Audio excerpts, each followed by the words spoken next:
Our current City Hall has been in need of updates for quite some time. We purchased this building from the Beef Council in 1986. The structure was actually built in the 1970s by the Beef Council. It has met our needs up until recent times, and at that point we need to fall in line with the American with Disabilities Act, those mandates that come with that. The other thing we have is the new technology is driving. We need new space for that, for the infrastructure for that, to fill the needs of our citizens. We currently have our city official office records stored at the current Fox Grain building. We'd like to have those centrally located in an environment where they can be kept on some sort of quality control. We've been considering this expansion for several years now, just to meet those needs of the ADA, our office space, and to get our records in one central location.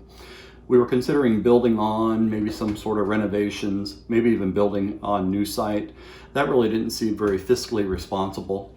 When we learned that the fire department was going through the exact same process in that their needs were changing, they needed some updates to their current facilities, it only made sense that maybe we see if we can combine these projects and put them onto one site and utilize current property owned by the city of Gibbon.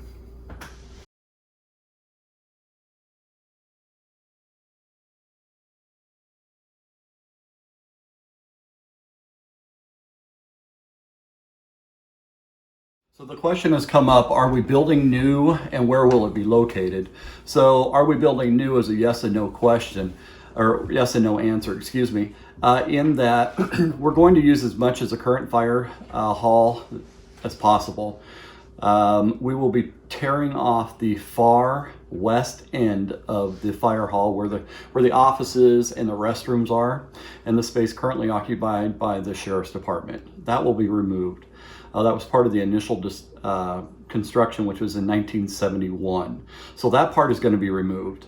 The new addition part then will be to where the fire trucks are currently parked, that part of the building that runs east and west. So where the current office buildings are on the far west end of the current facilities, that will be removed.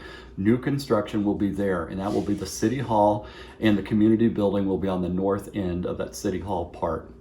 On the opposite end then, which would be the far east end, we will be building on to the fire hall right now where the trucks are parked. There's currently a house there. That house has been purchased by the city. It was purchased a couple months ago, and it will be leveled, and new construction and parking area will be there. That new construction will be a place for the fire department to hold their training. It will be offices for the fire chief. It will be locker room, showering facilities for our emergency personnel. Currently, if these individuals go on calls and if they would be contaminated, they would be either showering at the swimming pool or they would be going home with those contaminants. We don't want that. Through the winter months, the shower facility is off at the pool is off limits because they freeze. We have to winterize those things. So now if we have a call in the wintertime, they are actually going home with those contaminants, or could be contaminants on them. So are we building new? Yes and no. The new construction will be on the opposite ends of the current fire facility. And it will, once again, will be located at the current place. So the fire trucks will continue to be housed where they are during the construction. Nothing like that will change. City Hall will remain in the City Hall until that construction project is completed. The plans that you've seen perhaps online or the drawings show that it looks like new facility, 100% new building. That's not the case. A new skin will be put on top of the old part that will remain and not be torn off.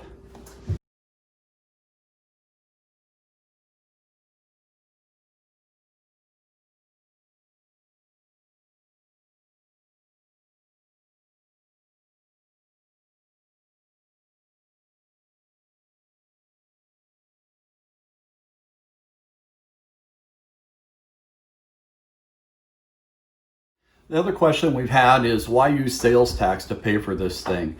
Our two options for any construction project within the city is to do all with grants or to use property taxes to do that. The grants, we will be applying for those to get as many as we possibly can, of course. The second part is the property taxes.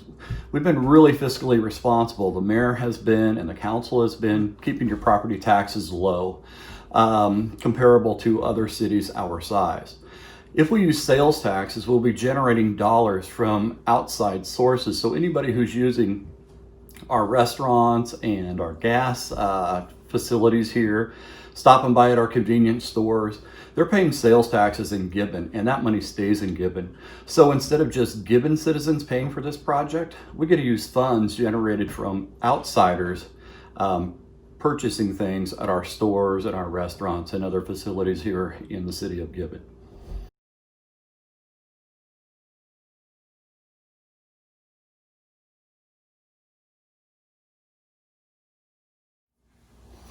$0.01 of sales tax in the city of Gibbon, which is our current sales tax. The sales tax is 5.5%.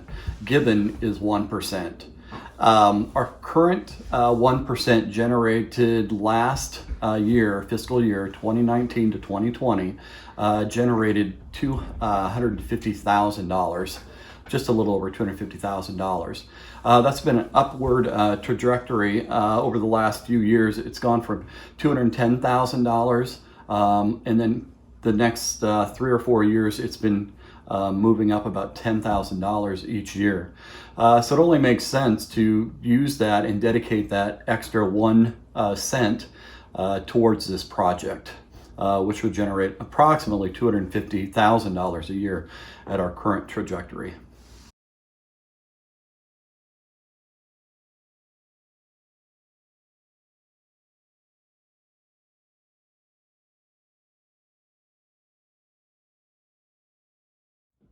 When Gibbon citizens go to the polls on November 3rd, they'll see 3 initiatives put on there by the city council. The first initiative is, should the city of Gibbon use bonds to pay for a project to expand the Firehall and construct a city hall and community building onto that structure? That's the first initiative. The second initiative is, should the city of Gibbon raise our current sales tax, which is currently sitting at 1 cent, to 1.5 cents. So your second initiative is, should the city of Gibbon raise it 0.5 cent? That's the sales tax. The third issue is, because Gibbon has an interlocal agreement with the Rural Fire Department that allows us to ask for another 0.5 cent sales tax on top of the 0.5 cent that the city would be asking for. So passing the third one would give us a full 1 cent increase on the sales tax, bringing the city sales tax to 2% or 2 cents per $100. Which is an increase of 1 cent. That's just the city. So our state sales tax is 5.5%. With the approval of the voters, we would go up another 1 cent, which would bring it to 7.5 cents to fund this project.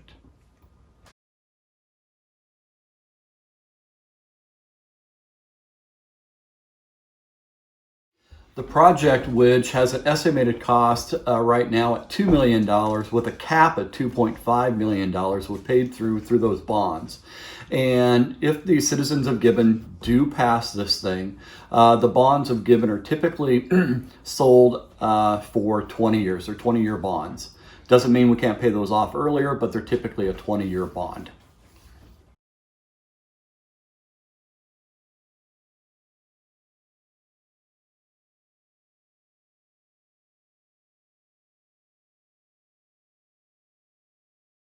So I've been asked by citizens of Gibbon, if the bond issue does pass, that means that the citizens of Gibbon give us the permission to build this thing, then we're going to need a way to pay for it, which is the second and third initiative on the increase in the sales taxes. So if you're voting for this bond to be passed to build the project, please give us some funding. And that funding would be through those 2 sales tax initiatives. So if you're in favor of this thing and moving forward with the expansion of the fire hall and the addition of the community room in the city halls to the existing structures, please give us a way to fund that. And that would be through the sales tax 1 and sales tax 2. So that's a half a cent for the city and then another half a cent. Vote yes for both of the sales taxes. So it's all yes on those 3 issues if you are in favor of this project.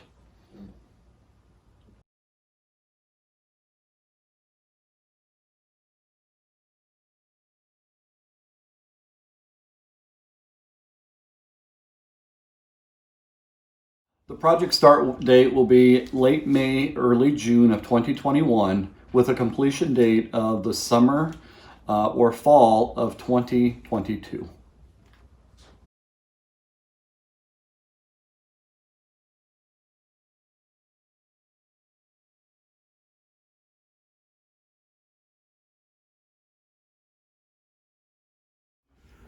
I'm Rick Brown. I'm the fire chief for the Gibbon Fire Department. Going to talk about why we should vote yes for the 3 measures coming up on the ballot in November for the new fire hall and city hall renovation. Hopefully everybody's had a chance to get a bunch of questions answered and or come down and see the fire hall and the city hall to kind of see where we're at and how outdated everything is. We are in a new era where there is a lot of NFPA standards and a lot of state standards for fire departments that are coming out and have been out, and we are not wheelchair accessible in any part of the building.